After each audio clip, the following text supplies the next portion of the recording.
Welcome everybody coming in. Slow, steady stream of people in the room now. We're going to just give everybody another minute or so to get in, get situated, and then we'll get started. Okay, I'm sure we'll have a few more join shortly, but in the meantime, we're going to get started, I think. Welcome everybody. My name is Zach Olson. And hey, thanks for joining us today for another installment of the Iowa Center Small Business Essential Series. A couple notes before we start. We are recording, so we can share this presentation on our website. So if you want to watch it again or know anybody who couldn't be with us today, that should be up a little later this week. Please keep an eye on the chat function. We're going to be sharing some links and resources throughout, and we want to hear from you. So don't hesitate to submit your questions and comments, and we'll get to them when we can. Owning and operating your own small business allows for a lot of empowering and rewarding moments, but if you're anything like me, sales is not one of those. We are not alone there, thankfully. The idea of selling our ideas and ourselves can be super uncomfortable, but it doesn't have to be that difficult or forced if it's reframed as sharing your story rather than trying to sell it. Here today to help us understand how to frame that story is my good colleague, Ben Schultz. Ben is the Client Services Coordinator here at the Iowa Center, and he has spent his career in sales learning how to overcome various roadblocks to gain customers, efficiently and effectively sharing a message, and connecting people to figure out what's important to them. With that, I'm going to turn it over to Ben to talk about how to reach your target audience. Hello, everybody. Thank you, Zach, for that introduction. I'm going to share my screen here real quickly and get the PowerPoint pulled up. So give me just 1 second. Awesome.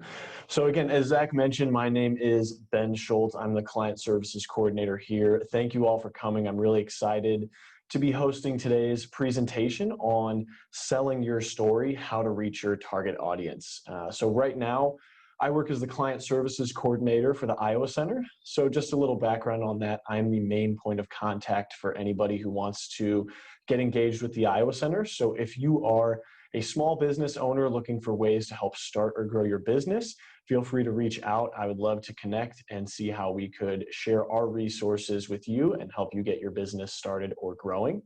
Or if you're interested in just learning a little bit more, again, feel free to connect. I'm excited to be doing this presentation and get to connect with some people afterwards.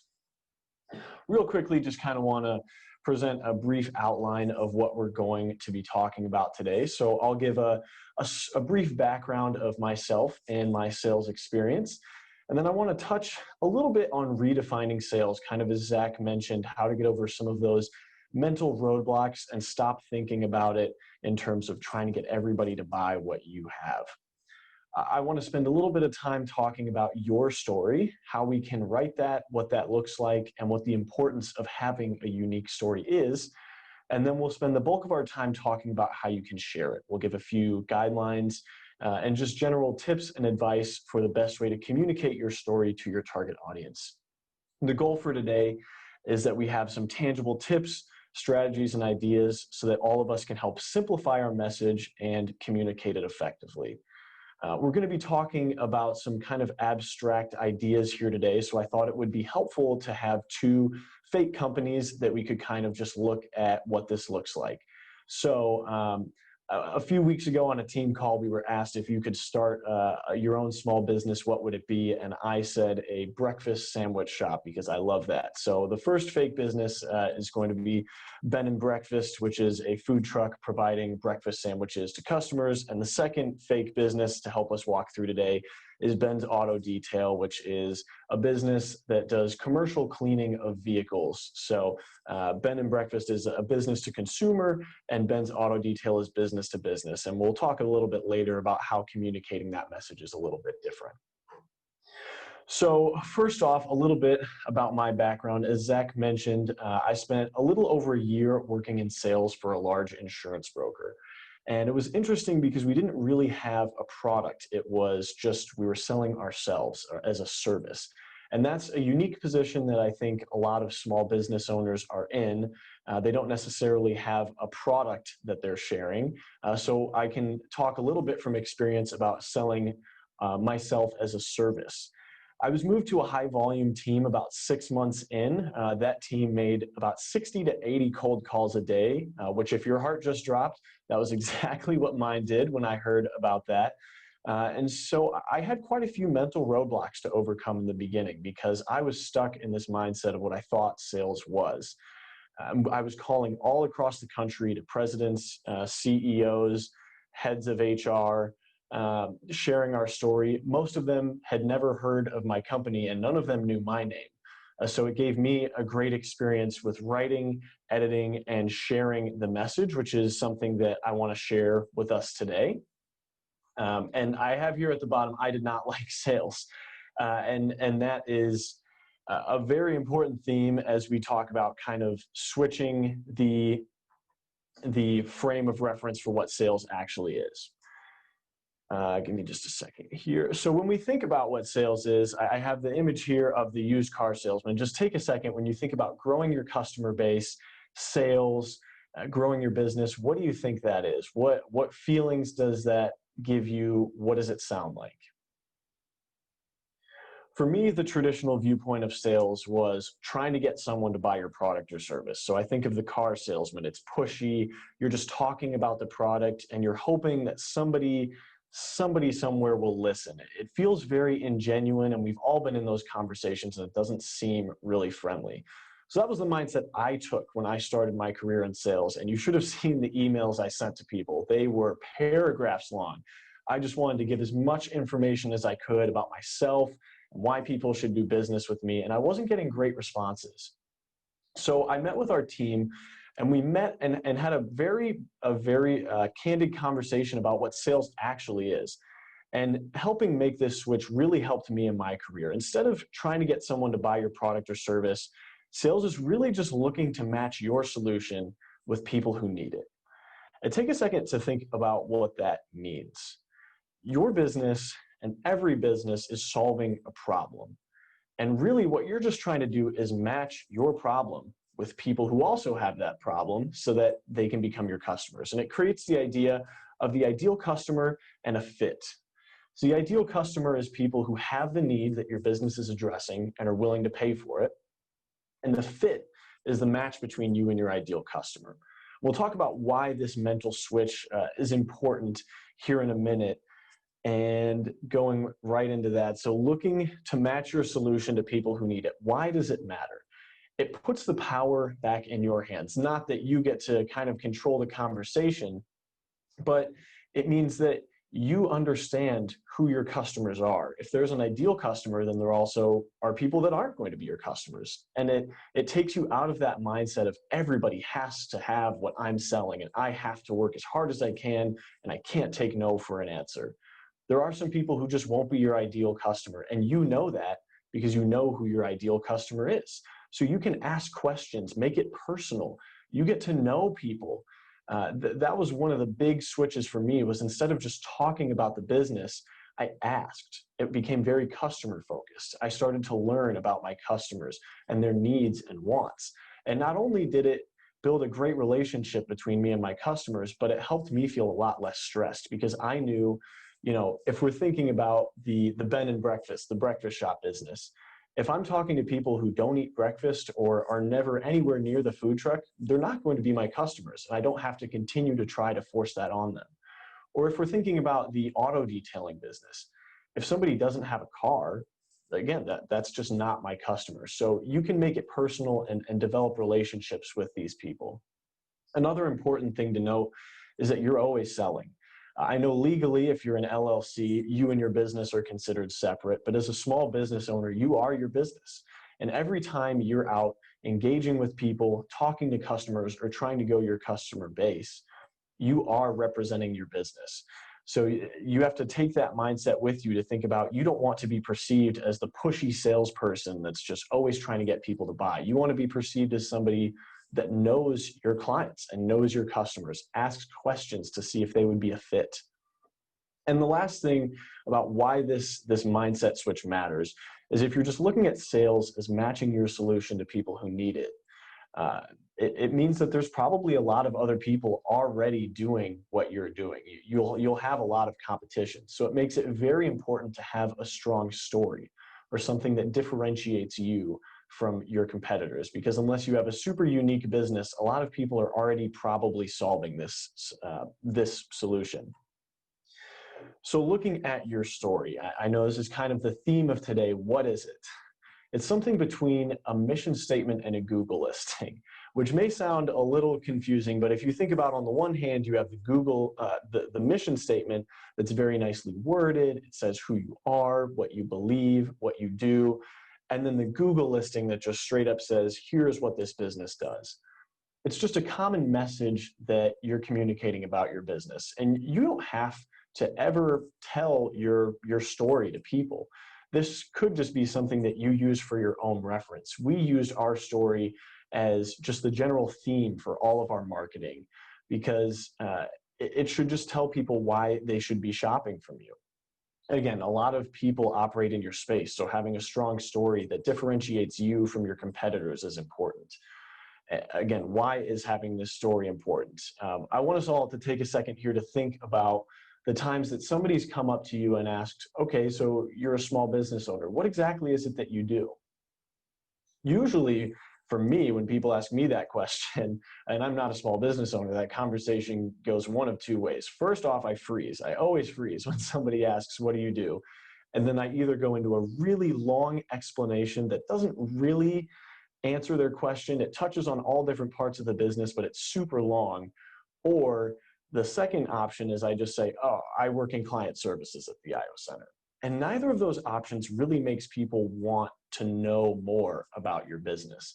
So having a story that's very clear separates your business from others. It should communicate effectively exactly who you are, what you do, and again, it determines your ideal customers. So it puts you in a position to understand who is a fit for your business and who isn't. So I want us to take a second here. I have these questions up here. Whenever we were starting to reach out to new customers, we would always write down our story, the general theme of what we wanted to do. And we always would answer these questions. So think about, for your business, or even if you're working for another business, just jot down here for a quick second, who is your ideal customer? What does your business do? What problem is your business solving? What causes or values does your business believe in?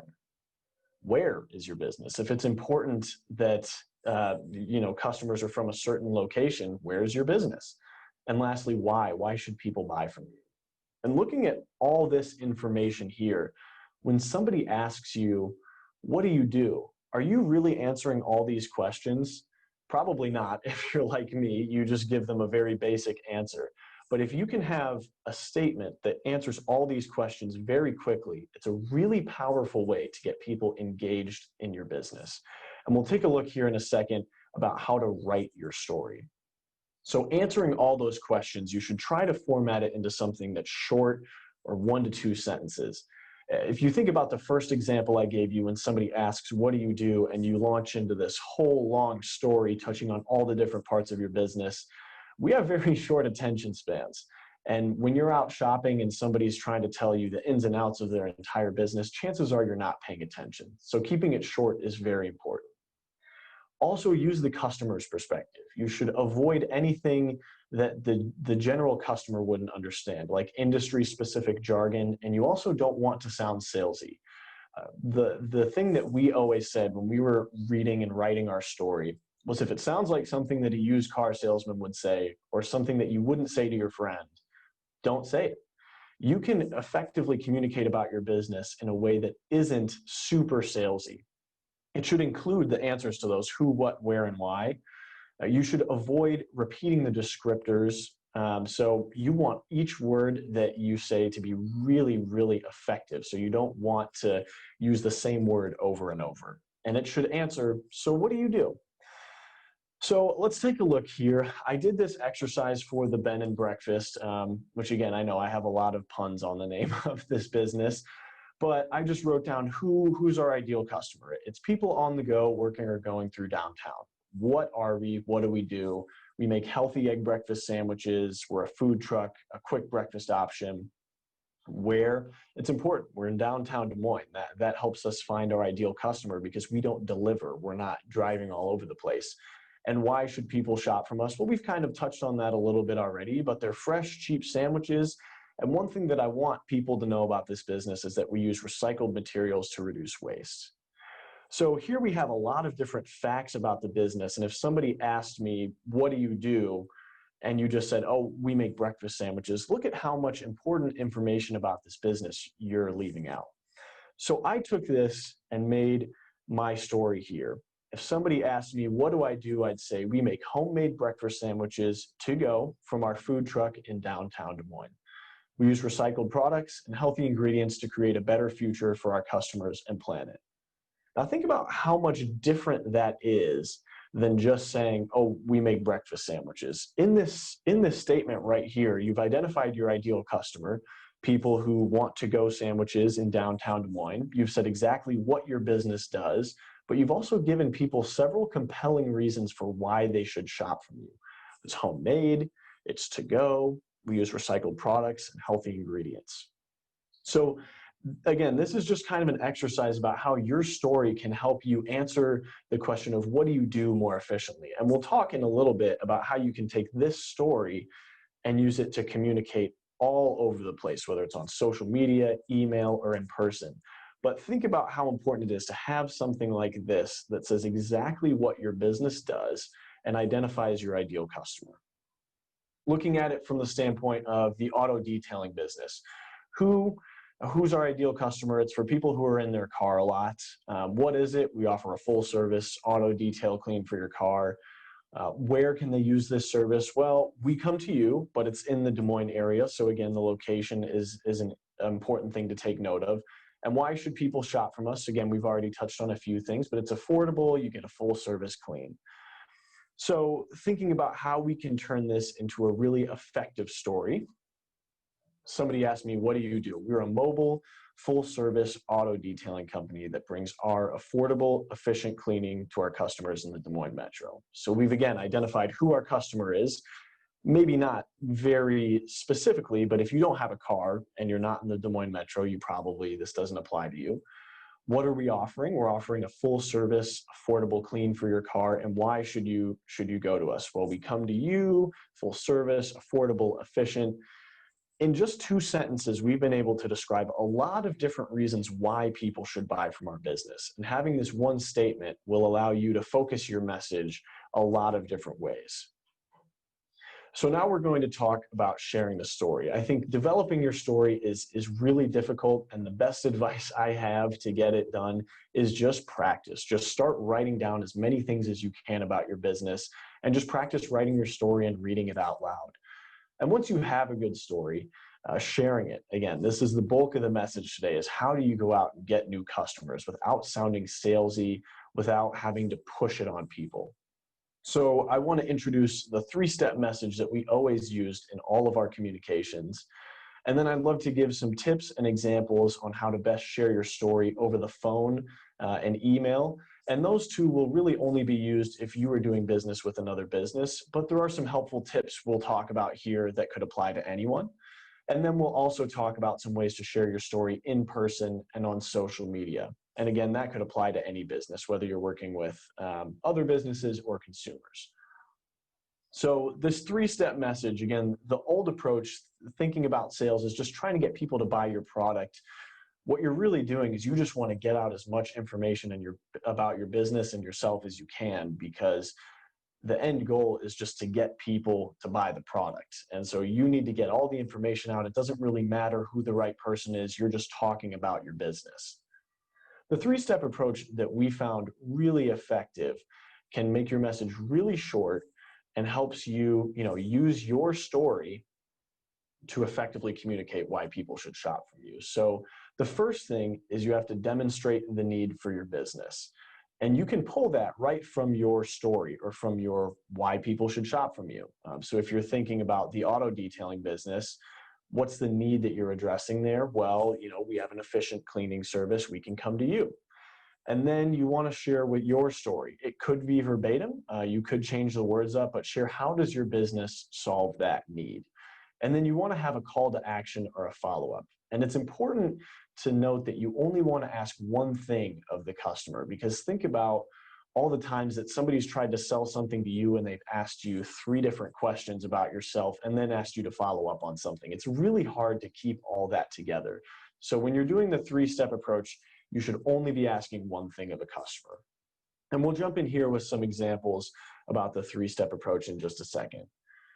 But some tips for sharing your story via email. We had a lot of great success making catchy subject lines.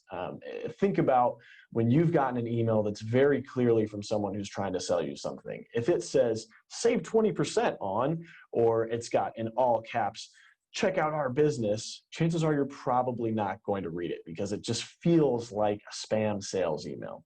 So try to avoid subject lines that have anything like that. Try to use something that have dates, numbers, or something related to their business. And we'll give some examples in a second. Another tip, if you're thinking about emailing potential businesses or new customers, is to avoid attachments. The first reason is that if you're emailing a business, attachments a lot of times get picked up in the security system. So just avoiding that altogether because then they won't even see your message. But also asking people to open an attachment and read through it as well as your email can confuse the message that you're trying to communicate.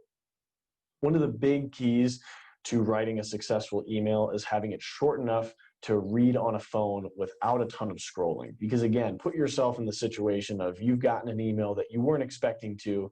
You can tell someone's trying to sell something to you, and now they're asking you to read an 8-paragraph email. You're not going to do it.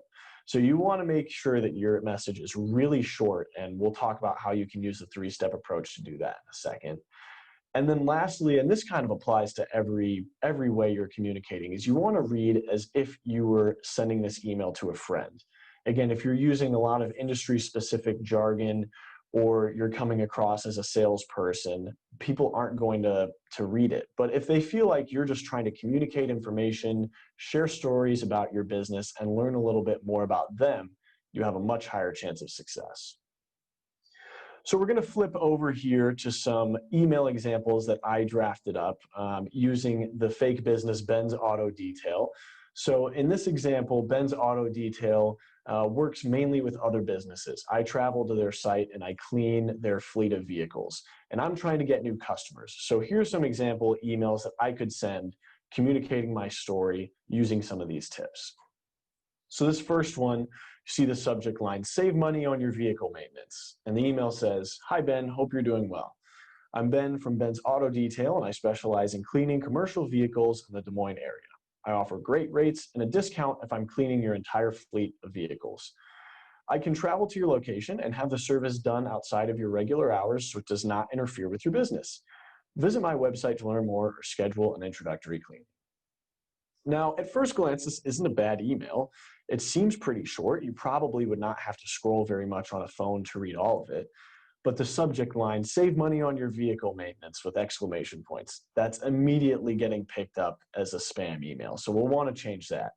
Also, notice how many sentences here start with I. This email is really talking a lot about me as the business and not at all the customer. I am Ben from Ben's Auto Detail, and I do this. I offer great rates if I'm cleaning your vehicles. I can travel. And it's starting to feel like the used car salesman, where you're just talking about yourself the whole time and sharing a bunch of information. So let's look at a better example of how you could share your story in an email. This one just has the subject line vehicle maintenance. Ensuring your company vehicles are clean is a hassle, and finding time to have them cleaned without interfering with your business is even harder. Ben's Auto Detail travels to your site and offers full cleaning services for cars or trucks, even outside of your business hours. I'd like to connect on a quick call to discuss. Do you have some time next week? Think about how much different this is from the first email. First of all, the subject line vehicle maintenance. I'm assuming that Ben's Auto Detail communicates with people in maintenance departments. So a subject line like this is a lot more likely to get opened because it's relevant to their business. Also, look here at the first sentence. Ensuring your company vehicles are clean is a hassle, and finding time to have them cleaned without interfering with your business is even harder. That's a problem. We helped them see a problem here, and we pulled that right from our why, or our story. Why should they shop from us?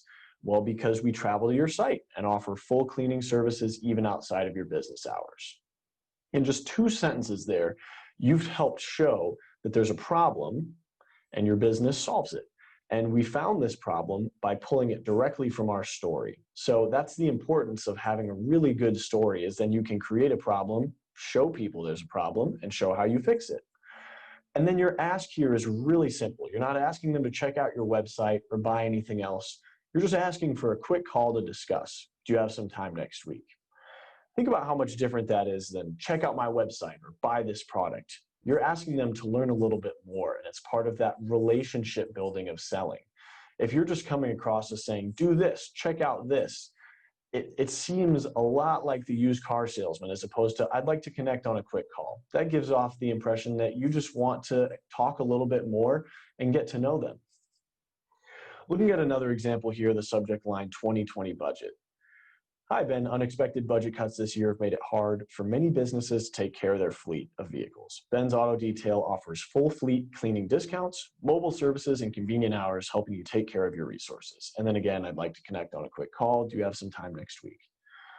Looking at the subject line again, 2020 budget. If you're sending that to a business, pretty much anybody's going to open it, because if it's relating to their budget, they want to know what it's about. And here in that first sentence, you've created the problem that businesses have faced a lot of hardships this year, and it's making it hard for them to get done what they need to. So that's a very, very good problem. And again, that comes right from our story, is that this can be really expensive. So how do we fix that? Well, we have a full fleet cleaning discount, and then you're able to include a couple other things, mobile services and convenient hours, all to help you take care of your resources. And then again, your ask is very simple. Just, can I have some time to connect a little bit more? So you can use a lot of these skills on social media as well, with the problem, your story, and the call to action. We'll talk about that in a minute, but I want to share a few quick tips and examples here for how to communicate your story best on the phone. So one of the first tips that I have is opening with, did I catch you at a bad time? That was a trick that we used for a long time. Instead of saying, hi, it's Ben, how are you? And then they say, oh, I'm fine, how are you? And it's insincere and awkward.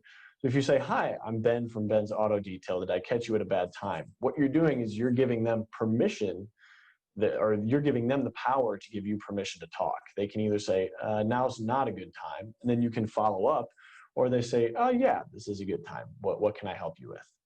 You always want to reference something as well if you're talking to someone on the phone about your business. We never called anyone before we sent them an email, because we would always reference that email in our call and say, hey, we sent you an email about this. It just makes you seem a little more credible. And even if they deleted your email instantly, your name should ring a bell in their mind. One thing that really helps with phone conversations is creating a script of how you anticipate a phone call will go. This helps me a lot, because I got really nervous during phone calls, because you're calling somebody's business. But if you have a script, you can kind of generally stay on course, and you want to make sure you're not forgetting any important details. It's also important to brainstorm objections and how people might respond to that. Again, it's impossible to predict how a phone conversation could go, but having something in front of you with the most common ways people would object to what you're saying on the phone and how you could steer that conversation back in the direction you want is really, really positive. Have a clear objective. This is going to be true throughout all of these messages, but especially on the phone. People can't see what you're saying. It's not an email, it's not social media. So you want to be really clear about your one ask. And then if you get sent to voicemail, make it really short. Again, think of all the times that you've gotten a voicemail from a number you didn't recognize. Chances are you're probably not going to listen to it. And if it's over 30 or 40 seconds, I almost immediately delete it. So try to say everything you want in a voicemail in under 30 seconds. And we'll talk about that here real quick. So again, going with the fake company, Ben's Auto Detail, I'm imagining I'm calling into a company saying, hi, John, it's Ben from Ben's Auto Detail. Did I catch you at a bad time? Again, letting him let you talk is very important. And then if John says, no, not, now's a good time. What can I help you with? I was just following up on a note I sent your way about lowering your vehicle cleaning costs. Do those types of decisions roll up to you? So I bolded here, lowering your vehicle cleaning costs, because that's part of our why. That's what we're following up on. And that in his head is immediately saying, oh, he sent me an email about lowering vehicle cleaning costs. And then instead of asking, do you want to buy this? Or let's talk about this now, all you're asking is, do those types of decisions roll up to you? We always did this because it never helps if you're speaking to the wrong person. So asking that, let's assume that John says, yeah, I am the right person. What can I help you with? Well, I'd like to find a time to connect more in depth to see if our services would be a fit for you. Do you have some time next week? This all goes back to the relationship building of selling. Is you're not saying, well, I want to tell you more about our business. You're saying, I'd like to find a time to connect to see if our services would be a fit. That sounds a lot less intrusive and a lot more like you're going to have a conversation instead of just selling to someone. And then again, you're asking for some time next week. And if you're looking to leave a voicemail, you can pretty much say the exact same stuff. Just, hi, John, it's Ben, was following up on a note I sent your way, was looking to find a time to connect and see if our services would be a fit. You can say that in under 10 seconds, and there's a much higher chance that somebody's going to at least listen to a little bit of that than if you're going into this whole long thing about your business. Switching gears here, I want to talk a little bit about how we can share the story in person, which I think is most applicable to all of us, because whether you're working with businesses or just regular customers, you're going to be talking about yourself and your business a lot. So it's important to know good ways to bring it up. One of the most important things to make note of is asking, are we a fit, or AWOF questions, as we call them. So what does that mean? Going back to the concept of your ideal customer, if you know, I'm the auto detail business, I'm not going to be doing business with people who don't have cars, you could just ask them about their trip to work. Ask questions that help determine if people really have that need for your services, because if they don't, it's okay to tell them that there's not a fit. And then it stops being you're selling them and you're just having a conversation. So make a list of questions that you could just bring up in conversation to qualify people as customers. Do they have your need? And then ask questions to figure out what's important to them. Not only does it help you build rapport with the person you're talking to, but it also gives you an insight, again, into their beliefs and what's important to them. If I'm talking to someone, again, from the auto detailing business, and they say that they're in their car all day and they're so tired and they hate running errands, then to me, I say, oh, well, it's important to them that they have their car cleaned and that it's efficient. So I could stress the part of my story that says, we come to you. You don't have to come to us. We'll do it quickly, super easy. Or if I'm talking to someone and I'm the owner of the food truck and they start talking about eating at healthy restaurants, well, I know, okay, the healthy food is probably important to them. So I can stress the healthy ingredients that we use in all of our sandwiches. So asking these AWOF and questions and figuring out what's important to them helps you qualify customers and also stress the part of the business that's most important to them. But you have to make it a natural conversation. And it's hard to do when you're talking about your business. It's a hard balance to strike, but you don't want to just be interrogating them, but you also don't want them to be interrogating you. Just have a normal conversation and get to know a little bit more about them. It also helps to brainstorm objections and responses. Similar to on the phone, you can never really guess 100% of what people will say when they're in person with you. But if you start thinking of the most common ways people would tell you no or say, oh, maybe not, and ways that you could steer the conversation back, it will help you be a little more prepared for when those conversations happen. You want to share your why and then have a follow-up. And again, you want to stress the parts of your why or your story that are most relevant to them. So again, if they said healthy food's important to them, share your business story. We make healthy breakfast sandwiches downtown, and that will probably pique their interest more because you've been talking about healthy food. Or from the auto detailing business, you say, we come to you. It's very efficient. We clean your car in 30 minutes and it's easy. Again, now you've used something that they've told you about themselves to get them more interested. And then have a follow-up and make it be easy. Check out our website, hand them a business card and say, follow us on social media. Or it is even okay in your follow-up to say, does this sound like something that answers a need for you? Or does this sound like this would be a fit? It's okay to ask that. Ask the customer if it would be a fit. And customers, we're not used to people asking us if services would be a fit for us. So it kind of takes people off guard, and it's refreshing to not always be sold. And lastly, I have here, be okay being told no. That's one of the hardest things to do in sales. But if you're reframing the conversation as you're just trying to find a fit, again, not everybody's going to be a fit. And so if you've built a good impression with someone, you've asked them questions, and it just turns out that they're not a fit for your business, it's better to let them know that and be okay being told no than keep pushing. Because chances are, if you leave someone with a good impression of your business, they may go share it to someone else who it is a fit for, or maybe down the road, they may end up becoming a customer because they have that need. But if you're doing that pushy thing and never taking no for an answer, chances are you're probably going to lose a customer. Lastly, I want to real quick give some tips for social media and some examples of how you can use that. My first tip is know your platform. So there's a ton of free research out there that you can do once you know your ideal customer, that can show you like a certain age range, a certain gender, a certain demographic that uses different social media. Facebook generally skews a little bit older, whereas Instagram users tend to be younger.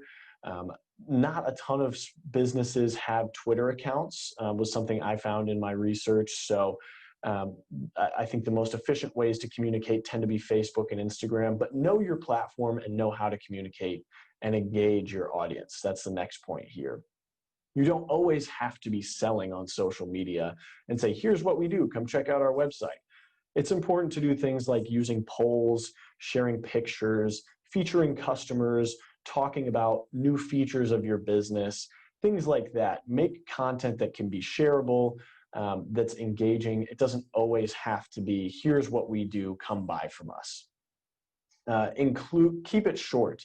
I feel like this is a common theme from everything, and I hope we take it away, but you should never, if you can avoid it, make a customer click read more on social media, because think about it from your perspective. When we're going through social media, we're just scrolling. And if you have to click read more to look at something, chances are you're probably not going to digest the whole message. So try to say it very quickly. Including your own images and videos is huge. Research has shown that you get 70 to 90% more engagement on your posts if it has a video or image attached with it. But the important word there is your images and videos. You don't want to be using clip art. You want to be using pictures and videos that display your business. It could be, how the back office works, or you interacting with the customer, whatever the case may be. Anytime it's appropriate, try to throw an image or a video in there. And then my last tip here is separate your personal and business accounts. This one is not as important, but if you think about it, social media platforms all run on an algorithm, and the more engagement your post gets, the more likely it is to bounce up in other people's feeds. So even if you just have a business account and a personal account, and you are engaging with and sharing with all your content, that's just one more user that's engaging with it, making it more likely to share it in other people's feeds. It also separates you from the business in a sense that you can talk about your personal life in one area, and then you have one account that's strictly for, here's what we're doing as a business, engaging our customers. And we'll go through some examples here. I have just some fake Facebook posts drawn up from the food truck, the breakfast food truck that I have. So we'll take a look at some of the ways we can use the three-step approach and incorporate our story into a social media post. So the first one here says, welcome to Ben and Breakfast. We are a food truck in downtown Des Moines that makes delicious homemade breakfast sandwiches at affordable prices. We really care about making a positive impact on our customers in the world, so we use healthy ingredients and recycled materials to make and wrap our delicious sandwiches. Visit our website to check our location or place your order. We hope to see you soon. Again, this feels like a pretty easy social media post. You probably wouldn't have to click read more for it, but it kind of goes back to that used car salesman thing. How many times do you say what we do? You're talking about the business and explaining yourself instead of engaging the audience here. This post does a good job of touching on a lot of the different facets of the business, but it doesn't really engage the customer at all. So looking at a little bit better of an option, with school and work starting again, mornings are as busy as ever. Save yourself time by picking up a nutritious homemade breakfast sandwich from our local food truck. Order ahead to skip the line, and then it's got the link. Now, thinking about this one as compared to the last one, This doesn't talk about we at all. We don't say we, it doesn't say what we do. It's just engaging. It says with school and work starting again, mornings are as busy as ever. So there's the problem. And that comes straight from our story is we want this to be to go. We want it to be fast. We want it to be efficient. So you've turned that into a problem that many people have. Mornings are crazy. So why do they care? Because you can save yourself time by picking up a nutritious homemade breakfast sandwich. And then your very clear call to action is a link to your website. If you're referencing your website at all in social media posts, you should link it wherever possible, just because it makes it easier for customers to view it. And then I included a few little hashtags down there just to get people a little more engaged. If you can use hashtags that are applicable, you should do it pretty often because it allows your business to show up in more searches. So that's just another little tip there. Another post, 53% of Americans skip breakfast at least once a week. Don't let your busy schedule keep you from the most important meal of the day. Stop by our truck and grab the classic breakfast sandwich to go for just $4. And then it's got the link there. So again, we've created a problem in a way that kind of engages with the audience. We throw out a fun stat, 53% of Americans. So that's probably over half of the people who'd be reading this anyway. So they relate to it. You've created the problem, and now you've thrown in your story. Don't let your busy schedule keep you from the meal. Just stop by our truck and grab a breakfast sandwich to go for $4, and you've linked to the website. It's really easy.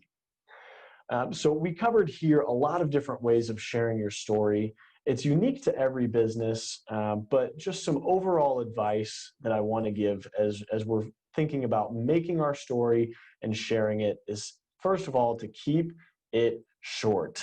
If you take away one thing from today, please take away that you want to make your message as efficient as possible. It's easier for you to remember, and it's easier for the customer to digest. If you have a follow-up, make it really clear, make it really easy for them to do, and don't bog them down with multiple questions. Putting yourself in the customer's shoes. This is probably the second most important thing we can talk about today, that and keeping it short. Because we're all consumers. We buy things all the time. We're all influenced by ads, and we all have had those interactions with salespeople that have worked and that haven't. So you know what it is that motivates you, and you know what it is that motivates other people. So think about that. As you're writing your story, and as you're writing your emails, your call scripts, your scripts for in-person or social media, think about, if I were on the other end of this, how would I perceive this? What sticks out? What are they asking me to do? And if it's not clear, or if it sounds salesy, then don't use it. Reword it. The greatest way to get a clear message is just to start doing it, reading it out loud, reading it to a friend. Use your resources. This is another big one. I would highly recommend, if there's associations related to your business, getting connected with someone there, joining professional Facebook groups, connecting with local professionals, and I'll make a shameless plug for the Iowa Center. We have a lot of great connections to people in various industries here across the state, and we'd be happy to sit down and kind of assess how we can connect you to people who can help you see what is important to people in our market. How do we communicate with them? How do we effectively use social media? So feel free, shameless plug, to reach out to me at the Iowa Center if you'd love to get connected with some of those resources. And kind of the basic theme of today is start with your story. Start thinking about the way that you can really efficiently say what your business does, who your customer is, why people should shop from you. Get really comfortable editing that, changing that, rewording it, and then use that to think of, okay, based on this, who's my ideal customer? Who am I going to go out and reach? And then come up with your message. Use the problems from your story to illustrate how your business can solve those issues and what makes it unique. And then the last tip is just to practice. The only way to get better at this is to start working at it. I think it would be really helpful to write down some of those questions that I had up earlier about different facets of your business, and just write as much as you can, and then figure out how you can consolidate that into a message. And then once you think you have a clear message, read it out loud to friends, family, business connections, people that you work with, people that work in the industry, and just get as much feedback as you can. Practice writing social media posts. Practice talking to people about it. That's the way to get most comfortable with it. And it's the way to get you out of that mindset of sales is just preaching to people about your business as opposed to having a conversation. So those are some of my overall tips here. I will end with a big thank you to everyone for coming. I had a lot of fun putting this on, and I hope that each of you took something from this. We covered a ton of stuff today, and I hope that some of it was relevant, and I would love, again, to connect with people. So feel free to connect with me after this. My email's there, bschultz@theiowacenter.org. If you're interested in learning about how we could start or grow your business, or even if you just want to send me your story and have me offer some edits, I'd be more than happy to do that as well. Thank you all again, and I think I'll turn it over to Zach if we have any questions in the chat. Ben, thank you. This has been so great so far. I do have a few questions for you, if you don't mind. Yeah. So let's say you have someone on the phone. They've given you your time, and it is on the phone. What do you share first to keep them there? How do you approach phone sales? Yeah, so I think that first thing, like I mentioned, is having something to reference. That's why it's important to send them an email or something first, and you can say, I'm just following up on an email I sent your way about this. Did you get a chance to read it? That gives them the chance to, maybe they read it, maybe they deleted it, maybe they didn't even see it. But you're referencing something, and then that puts them in a position to respond, and you can have a little bit more of a conversation. So referencing something first is important, like an email, and then having that very clear ask of, oh, I just wanted to see if we could find some time to find if our services would be a fit. Can we schedule a call for next week or something like that? Creating an organic conversation, right? Yeah. So you talked a little bit about linking your products, for example, in an email. Can you talk a little bit more about do's and don'ts with that, and what to avoid to not make it look like you're spamming your link or your product? In your email or social media, or? I think both, really. That would be Yeah. good. So in email, again, sometimes you're going to run into, if you're emailing businesses, security systems pick up on links and attachments really easily. On social media, you can share your links whenever. But when you're communicating, it should really just be a very, very small bit about your business. It should mainly be, here's the problem, here's how we can solve it, here's how you can check out more. And if you're doing it in an email, I generally avoid linking to websites because it seems spammy. Usually the next best step when you're emailing a business is just to try to get a conversation going, or say, can I send you more information? That's usually a good way to end an email, because you're asking their permission to send them a little bit more. And once you have that email back and forth, usually the systems will kind of let you pass an attachment or a link through there. So we talked a little bit about when to let go if you're getting no a lot. I'd like to know a little bit more about how you handle follow-up emails, both for a successful relationship, whether that's a new relationship or continuing a relationship, and how to handle a follow-up if you think it's appropriate to send a follow-up if you got a hard no and we're not able to establish that relationship. Yeah, I think the first thing that you want to do is thank the customer for a conversation and bring up something specific that you talked about.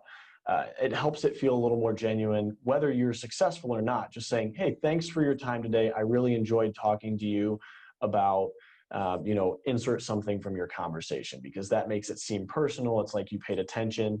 And if it's a successful follow-up email, thank you for your time. I really enjoyed talking to you about this. And then you include your follow-up saying, so we talked about, getting engaged with our business. You can follow us on this social media, or if you'd like to learn more, I can send you some additional information. But you want to be putting them in a position where they can give you permission to give more information. And then if it's a negative follow-up, I oftentimes think those follow-ups are even more important than the positive ones, because a no is not always a no forever. So when you're sending a negative follow-up email, again, you want to be really thankful that you were able to have this conversation. Thank you for responding. I appreciate your opinion on this. I appreciate the conversation we had about this. I know our businesses, I know my services aren't a fit for you right now, but if there ever comes a time when when you find this, you needing this service, feel free to let me know. I'd love to serve as a contact, or if you just love to stay in touch, please follow up with me. But those emails are really important, because even if it is a no, you want to thank them, you want to be genuine, reference something that you talked about, and then remember that it's not always a no forever. And so leaving a great impression can go a long way to somebody becoming a customer that maybe wasn't at first. I know you talked a little bit about this, but can you expand on maybe any ways in which you most recommend engaging clients, email, and if it's email, any services, or if you would recommend people do those by hand, individually each time, or if you prefer social media, any other means of engagement?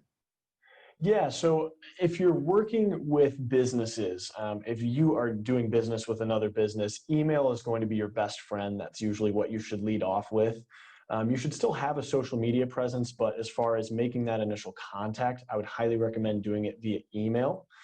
One system that we used a lot in my old company, and I should have mentioned this earlier, it's called Outreach.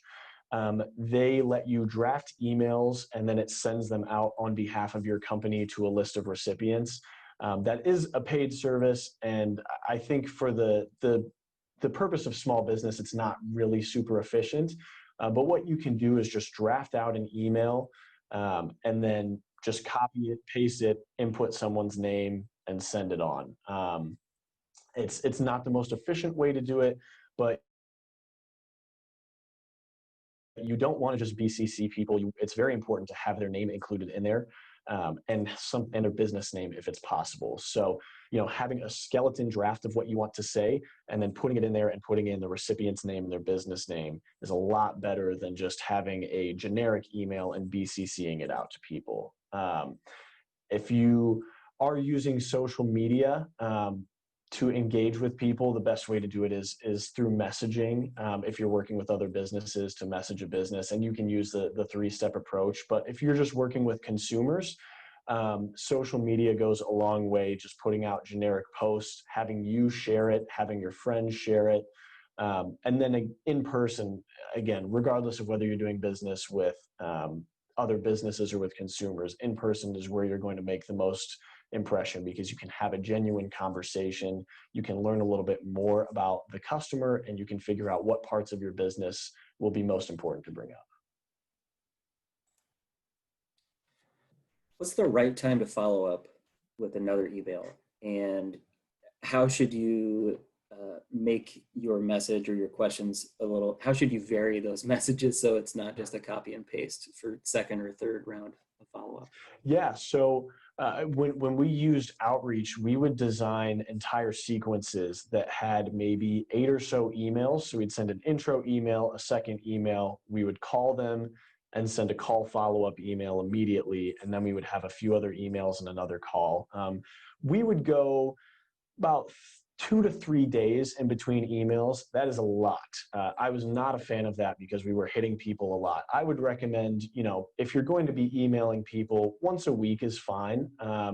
And I think the way to create some difference in your messages is pull from different parts of your story. So if you notice that first email was about the ease of our services, how we can come to you and do that, whereas the second email was focused on the budget. So there's two different problems that you're solving, and being able to have your emails each reference a different facet of how your business adds value, create some separation there between the emails. And you can even send an email where you're just say, hey, following up on my previous one, wanted to know if you got a chance to look at this. Would love to find a time to connect and see if our services would be a fit. That's totally appropriate to do. We did that all the time. And then again, if you're calling somebody, we would always send a follow-up email that day if we left a voicemail, just to say, hey, we sent you a voicemail, would love to connect. So generally, I would say a week would be comfortable, a week in between touching a business, but don't be afraid to send follow-up. Got two more questions for you in our 2 minutes here. Number one, what's the biggest mistake you see small business owners make in this realm? Oh, biggest mistake I see small business owners make. That's tough. I mean, I think social media is really hard to navigate, and it's hard to find the balance between sharing your message, sharing unique stuff about you as a business, and also getting people engaged. But I think social media, especially if you think about today's generation, the next generation of consumers, they've been born with social media. So you have to find the right balance between communicating your message on social media, putting out engaging content, having a quality website or social media page, and getting it shared enough. And I don't necessarily know if that's a problem, but I think it's the greatest area in the future that will be a difference maker. Is when people are looking for information on businesses now, they go to Google and they go to their social media. So it's super important to have a good website and a good social media page, and try to find ways to engage with people. And lastly, what's the one piece of information you want viewers to take away from this webinar?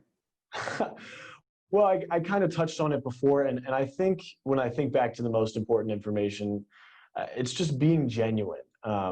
Like I said, sales is so exhausting if you're trying to get everybody to buy your product. But when you are genuine, trying to learn more about people, trying to figure out how you can stress the parts of your business that answers their need, or maybe it doesn't answer their need and you're just building a relationship. Being genuine is so important. Thinking about your words from the other side of the table. If somebody was saying it to you, what would be important for you to hear, and what would make the biggest difference for you? Because at the end of the day, we buy from people we believe in. We buy from things that make emotional connections with us. And so you have to be able to make someone feel compelled to want to visit you. And you can do that by having genuine conversations. Okay, this has been so great. I want to remind everyone that we have just a whole bunch of digital content out there for y'all. But as always, I want to acknowledge that not everybody learns best in that specific way. So if you're looking through those resources and you don't see what you need, or if you'd feel a little more comfortable digesting that information in a different way, please don't hesitate to reach out to any of us at the Iowa Center. We're ready and excited to help y'all get the resources you need to make your business succeed. And you can get in contact with any of us on the website. I know Ben just shared his email. I put also his phone number, I hope he doesn't mind, in the chat. We're also going to send out a follow-up email for everybody here that provides any links, resources, or contact info for Ben. We'll send that email out. Actually, Ben will send out that email maybe later today. Last thing, we have a whole bunch of new and exciting education programs rolling out over the next month. And those are geared towards helping business owners in all stages of development. So please check our website for more information and to sign up today. Again, I want to thank our friend Ben Schultz for a fantastic session. And thanks to everybody who joined us today. Have a great day, everybody.